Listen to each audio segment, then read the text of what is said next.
سبحان الله حمدا لله ولا إله إلا الله.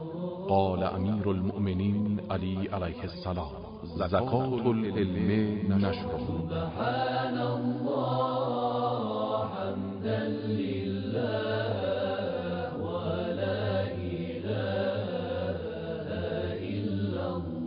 داخل کتاب خوبیه، مثلا آدم با نظرات صاحب قانون آشنا میشه و مثلا در رسائل در کلمات در برکه کنه وقتی نظر صاحب قانون میه، وقتی که کتاب خونده باشی میره تا آخرش میفهمی که این نظر صاحب قانون چی بود، حالا اشکال ابنای آقایون هست یا نیست. و این خیلی مهمه، اشکال اون آقایون هست یا نیست. آقایون یه کاری که میکنن من زیاد دیدم، یه قسمت کلام یکی رو میگیرن میارن اونو رد میکنن. آره الان مثلا میگم شما حتی اونجایی که تو رسائل شیخ انصاری با اخباریا درگیر میشه، با استرآبادی اینا فواید مدنیه، با کلش نمیتونه درگیر بشه، یعنی اصلا نمیشه. اون جایی که میتونن بزنن یعنی مثل کشتی میگیرن، اون کس اونجایی که میتونن غلبه کنن و میارن تو کتابا. الان مثلا اشکالی که صاحب قوانین میکنه خیلی هاش اصلا کل کلامشو نمیارن که چی میخواد بگه. آخر صاحب قوانین هم کم کسی نیست که به راحتی بشه ردش کرد. یعنی خب دب بر اینه که همو رد کنه. دیشب یکی از بچه‌ها به من میگفت مجتهد الان تو زمان ما و کسی که بتونه تو مسائل به آقای خویی کشتی بگیره، اگه آقای خویی رو زد زمین یعنی مجتهده، اگه نتونست بزنه زمین اکثر هم توش داریم برد در کاری برمیشته که اشکال به آقای خویی بگیره. آقای خویی بگیره. بعد همش هم اینجوری بوده. مثلا آقای خویی خب الان میرزا جواد تبریزی خبش میگن عقل منفصل آقای خویی هم روش ناینی بزرگه. مثلا زمانی که امام خمینی اومد نجف کلن شروع کرد به اشکال کردن بر میرزای ناینی، در حالی که میرزای ناینی دیگه از عظمت یه بتی بود تو نجف، هیچ کس اصلا جرئت نمی‌کرد برش اشکال بکنه. اینجوری دوباره شهید صدر خیلی تو بعضی از مسائل نظرات آغازی‌ها قبول میکنه. مثلا تو معنای این درست خاطرم باشه تو معنای نه تو چگونه صیغه امر دلالت میکنه بر وجوب، شهید صدر حرف آغازی‌ها قبول میکنه که میگه از اطلاقه، نمیاد آخوند رو قبول میکنه که از وضع، نمیاد از عقل قبول میکنه. حالا به هر حال بخونیم امروز ببینیم چی میگه. اعوذ بالله من الشیطان الرجیم. بسم الله الرحمن الرحیم. الحمد لله رب العالمین و الصلاة و السلام علی سیدنا محمد و آله الطیبین الطاهرین. اللهم صل علی محمد و آل محمد و عجل فرجهم. بسم الله الرحمن الرحیم. اللهم کل ولیک الحجة ابن الحسن صلواتک علیه و علی آبائه فی هذه الساعة و فی کل ساعة ولیا و حافظا و قائلا و ناصرا و دلیلا و عینا حتی تسکنه و ارضک تو آمت و مکتعه فیها طویلا برحمتی یا ارحم الراحمین. كلامنا كان في إشكال الثاني الأمر الثاني على تعريف علم الفقه، بأنه أنتم في تعريف علم الفقه تفضلتم أن علم الفقه هو العلم بالأحكام الشرعية التفصيلية عن أدلة بالأحكام الشرعية الفرعية عن أدلة التفصيلية. وأشكلوا أولا العلم مرادكم من العلم ماذا؟ قلنا بأن الملكة بأنه الملكة والاقتدار على استنباط الأحكام الشرعية. وهذا إشكال يعني الإشكال الثاني بأنهم قالوا بناء على تعريفكم بأن علم الفقه العلم بالأحكام الشرعية لا يوجد فقيها وهو لا يوجد فقيه لأنه كان مسلطا على كل الفقه، فبهذا التعريف يخرج إما كل الفقهاء وإما أكثر الفقهاء. فقلنا في جوابه بأنه العلم في نظرنا هو الملكة والاقتدار على استنباط الأحكام الشرعية، والأحكام الشرعية كما قلنا في جواب الإشكال الأول أعم من الظاهرية والواقعية. فقالوا هذا فرض الأول. الفرض الثاني هو أنه المراد من العلم ببعض الأحكام الفقهية، والذي كان مسلطا على بعض الأحكام الفقهية فهو فقيه ومجتهد. المصنف أولا جاوب عن الإشكال على فرض كون الأحكام كل الأحكام. ثانيا يريد أن يجاوب على الإشكال على فرض الأحكام كونه بعض الأحكام. هو يقول نحن في مقابلنا طريقين. الطريق الأول يمكن أن نقول يمكن التجزي، الاجتهاد المتجزي، اجتهاد بشكل تجزي يمكن، وهو أنه الفقيه كان مقتدرا على استنباط بعض الأحكام الشرعية، يعني هو مارس وجاهد والآن صار فقيها على مثلا استنباط الأحكام العبادات فقط، الصوم والصلاة والزكاة، لكنه هو ليس قادرا على استنباط أحكام المعاملات. هذا فرض. إما أن نقول هذا يسير وإما أن نقول ما يسير. لو قلنا ما يسير طبعا ينحصر المجتهد في الشخص الذي كان مسلطا على كل علم الفقه ولو بشكل الملكة والاقتدار. ولكن إذا قلنا يسير يعني المجتهد المتجزي يمكن أن يوجد. عندنا أيضا فرضين. الفرض الأول يمكن نحكم بأنه الاجتهاد المتجزي هو حجة فيجوز العمل بهذا الشكل من الاجتهاد، والمصنف يقول هذا هو الأظهر. وإذا قلنا التجزي يسير ويمكن والعمل على وفق التجزي مجاز وحجة، فالمجتهد الذي كان المتجزي داخل في التعريف علم الفقه. هذا فهم. وإما أن نقول ليس بحجة، لا يجوز العمل على وفق التجزي. أيضا عندنا فرضين. الفرض الأول يمكن أن نقول الفقه وضع لمطلق الفقه وليس بمقيد، وهم يشمل الفقه بشكل كامل، يعني من الأول الطهارة أول التقليد إلى آخر الديات. فإذا قلنا هذا الشخص الذي كان مسلطا على قسم من الفقه داخل في التعريف فماكو مشكلة. وإما يعني هذا النظام يمكن أن نقول الصحيح والعام مثلا بهذا الشيء. وإن قلنا أن تعريف الفقه بس للصحيح، يعني بس أنت لازم إن كان تسلط على كل الفقه أيضا يرجع إلى الشكل الأول، فطبعا المجتهد المتجزي خارج عن تعريف علم الفقه. ولكنه المصنف يقول أصلا هذين القسمين الأخيرين قلنا أصلا لا احتياج إليهما. ليش؟ لأنه نحن إذا قلنا هذا الفقه ليس فقه فلا يجوز العمل على وفقه، الفقه المتجزي لا يجوز العمل على وفقه وعلى طبقه، فأصلا ما تصل النوبة إلى أن نقول مثلا لأعم الفقه مطلق الفقه لو مثلا لكل مثلا الفقه الصحيح، أصلا لا تصل النوبة إلى هذا.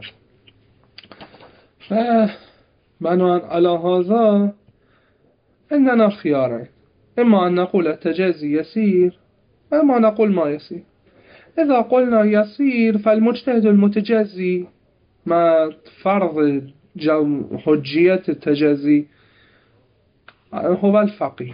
فإذا قلنا ما يسير ليس بفقيه، وإذا قلنا ولو يسير التجزي لكنه ليس بحجة فهو خارج عن تعريف علم الفقه. هذا كل الكلام في التجزي. بعدين المصنف يقول أتممنا الكلام في تعريف علم الأصول وعلم الفقه. وما هو موضوع علم الأصول؟ يقول موضوع علم الأصول نفس موضوع علم الفقه، الكتاب والسنة والعقل والإجماع.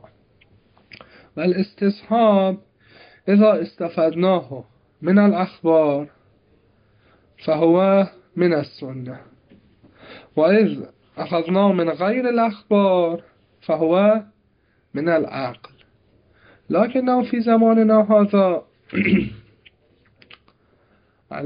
الاستصحاب أصل عملي بناء على تعريفنا، وإذا كان الحاكم سيدنا مو هيك، إذا في زماننا هذا إذا كان الحاكم بالاستصحاب الأخبار في زماننا هذا نقول بأنه داخل في الأصول العملية، لأنه يخرجنا من الحيرة. وإذا قلنا استصحاب من العقل نأخذه فداخل بناء على كونه من الظنون فداخل في الأمارات. لكن المصنف يقول على خلافه ظاهرا، مو هيك؟ يعني بالعكس المصنف يقول.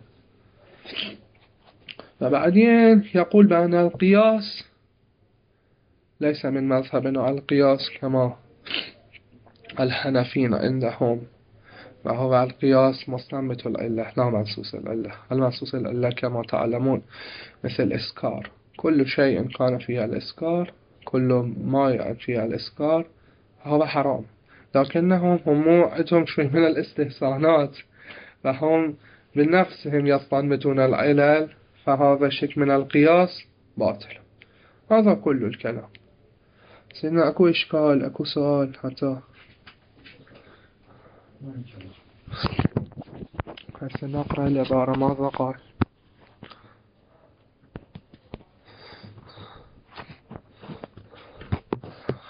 بسم الله الرحمن الرحيم. قال وثانيا إرادة البعث.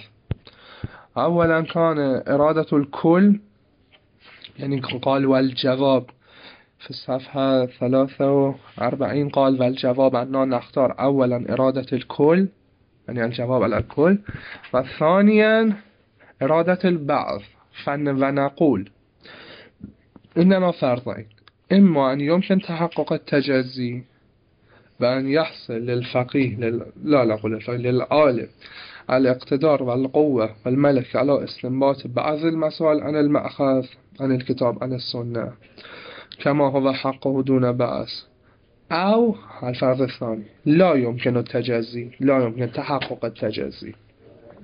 فعلى الثاني، فعلى عدم إمكان تحقق التجزي فلا ينفك الفرض عن المجتهد في الكل، يعني المبنى على قولنا بأنه لا يمكن تحقق التجزي فالمجتهد هو الذي كان مقتدر على استنباط كل الأحكام الشرعية. وعلى الأول وعلى فرض تحقق التجزي كما هو الأظهر عند المصنف، فإما أيضا عندنا فرضين: أن نقول بحجية التجزي وجواز العمل بالتجزي كما هو الأظهر، أو لا. فعلى الأول فعلى حجية التجزي فلا إشكال أيضا، لأنه من أفراد المحدود أو التعريف.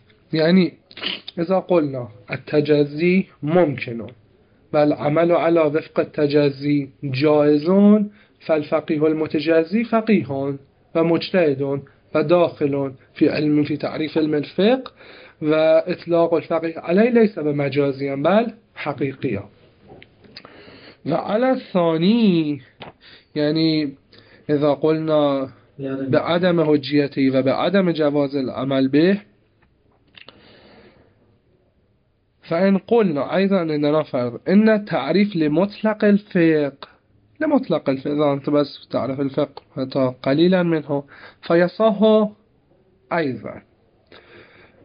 وإن قلنا إن التعريف بس جاء للفقه الصحيح، يعني الفقه بشكل كامل وشامل، فيقع الإشكال في إخراج المتجزي عن تعريف علم الفقه. واستراح من جعل العلم في التعريف عبارة عما يجب العمل به بأن ذلك خرج عن العلم. في الهامش قال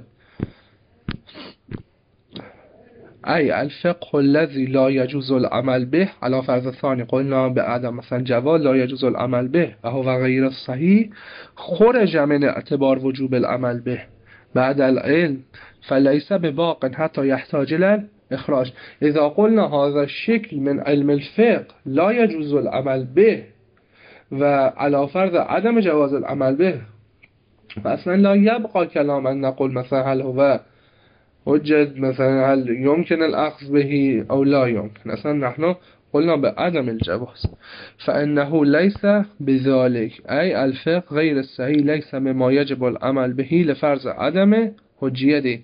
إذا قلنا هذا الفقه أولا لا يجوز العمل به وثانيا ليس بالصحيح، فأصلا خارج عن محل كلامنا.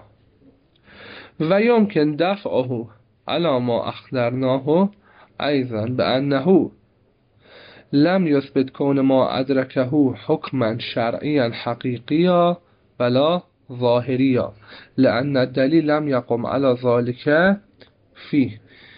قال في الهامش أولا من أن المراد بالأحكام الشرعية عام من الظاهرية ونفس الأمرية، هذا هي، إذ أنه لم يثبت ما أدركه ظنا أو اعتقادا راجعا، لأنه لم يقم الدليل على أن ما أدركه المتجازي هم حكما شرعيا حقيقيا أي واقعيا ولا ظاهريا في علم المقلد.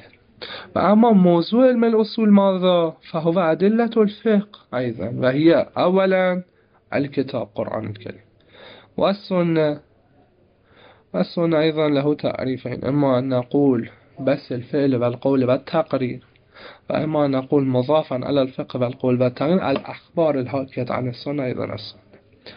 والإجماع إجماع المنقول والمحصل على قسمه والعقل. وأما الاستصحاب فإن أخذ من الأخبار فيدخل في السنة، لكننا في زماننا هذا نقول بأنه إذا أخذ من الأخبار فهو من الأصول العملية، وإلا فيدخل في العقل، لكننا في زماننا نقول إذا كان من العقل فهو يصير من الظنون المعتبرة والأمارات. وأما القياس فليس من مذهبنا الإمامية. قانون اللفظ الكلي والجزئي والمتواتر والمشكك ساعة الشامس. كافي سيدنا مو حاليا إن شاء الله اليوم قحط. وصلى الله على محمد وعلى آله الطاهرين. اللهم صل على